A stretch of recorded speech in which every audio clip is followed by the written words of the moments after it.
Salam teman-teman dimanapun berada di seluruh Nusantara, selamat bergabung kembali di channel ITW2R, channel yang akan berbagi informasi dan edukasi penting untuk semua kalangan. Dan terlebih dahulu jangan lupa dukung terus channel ini dengan cara like dan subscribe, juga bagikan kepada yang lain, agar yang lain dapat mengikuti informasi-informasi terbaru melalui channel ini. Dan teman-teman, satu kabar penting untuk teman-teman ketahui berikut informasinya.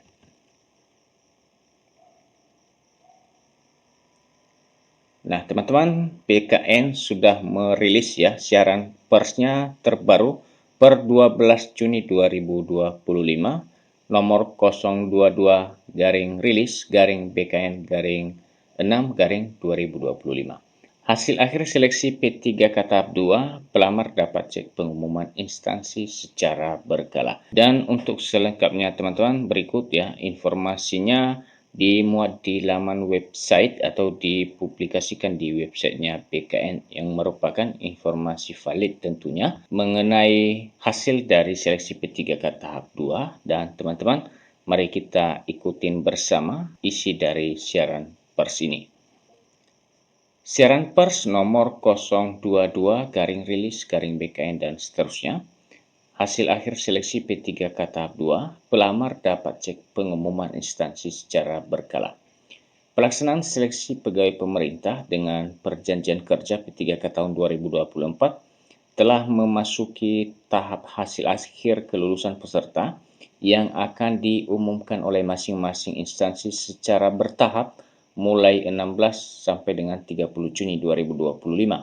Sebelumnya terhitung 863.993 peserta yang memenuhi syarat MS pada tahap seleksi administrasi mengikuti tahap seleksi kompetensi berbasis SKET yang digelar pada 16 Mei 2025 yang lalu. Nah, itulah informasi kabar yang kita dapatkan melalui kesempatan ini, bahwa jumlah para peserta seleksi P3K teman-teman yang telah memenuhi syarat sebanyak 863.993 para peserta, di mana materi seleksi kompetensi mencakup kompetensi teknis, manajerial, sosial kultural, dan wawancara.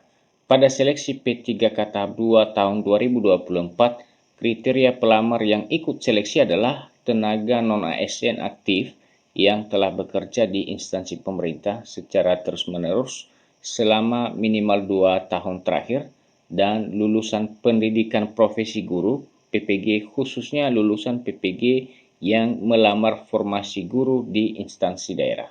Selain kriteria umum, Panselnas juga menetapkan kriteria tambahan bagi pelamar seleksi P3K tahap 2, yakni pelamar yang sebelumnya dinyatakan TMS pada seleksi administrasi P3K tahap 1, pelamar P3K tahap 1 yang tidak lolos seleksi administrasi CPNS 2024, dan pelamar yang belum pernah melamar pada seleksi pengadaan ASN sebelumnya.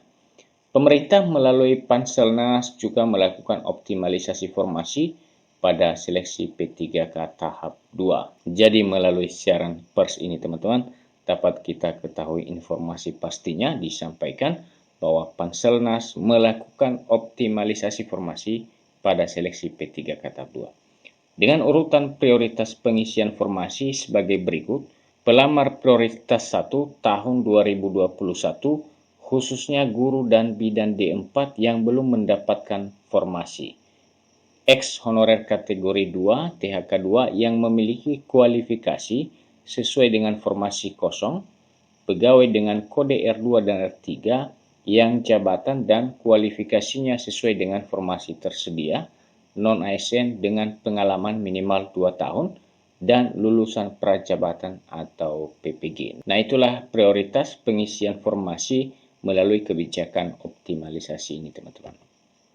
Selain itu, bagi tenaga honorer yang telah terdaftar dalam pangkalan data BKN dan telah mengikuti seleksi CPNS atau P3K 2024 namun tidak lulus atau tidak dapat mengisi lowongan kebutuhan, Panselnas menyiapkan skema paruh waktu melalui keputusan Menteri Pan-RB nomor 16 tahun 2025, di mana 8 jabatan paruh waktu yang ditetapkan.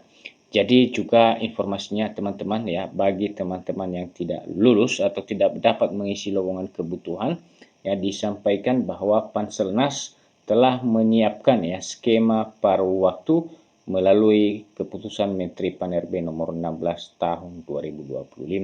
Artinya teman-teman yang tidak lulus akan diangkat menjadi P3K paruh waktu.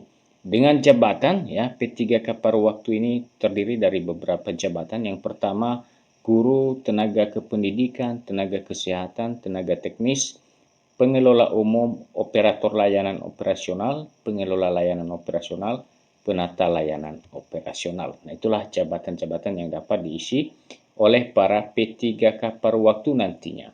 Skema P3K paruh waktu yang diatur dalam Kepmen Pan-RB nomor 16 tahun 2025 diperuntukkan bagi pegawai non-ASN yang terdaftar dalam database BKN namun tidak terakomodir dalam seleksi P3K 2024. Jadi teman-teman kepastiannya bahwa yang bisa diangkat menjadi P3K paruh waktu ini hanya bagi rekan-rekan honorer yang sudah terdata di database PKN.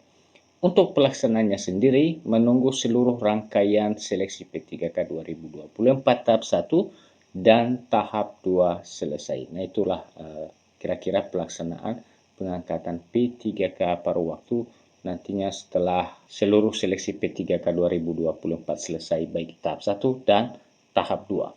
Adapun rangkaian pelaksanaan seleksi P3K 2024 merujuk pada sejumlah regulasi diantaranya yakni Keputusan Menteri Pan-RB nomor 347 tahun 2024 yang mengatur mekanisme seleksi P3K secara umum.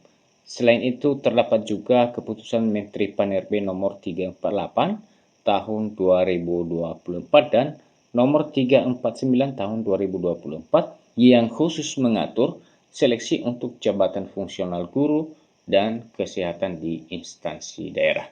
Nah, teman-teman, itulah siaran pers yang baru dirilis BKN terkait dengan hasil akhir seleksi P3K tahap 2. Jadi, teman-teman bisa mengecek pengumuman instansi secara berkala. Jadi, teman-teman bisa kunjungi website instansi masing-masing untuk mengetahui hasil akhir atau pengumuman seleksi P3K tahap kedua.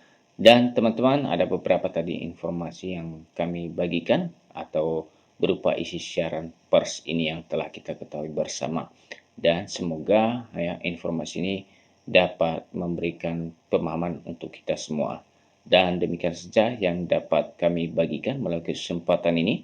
Sampai ketemu kembali. Salam.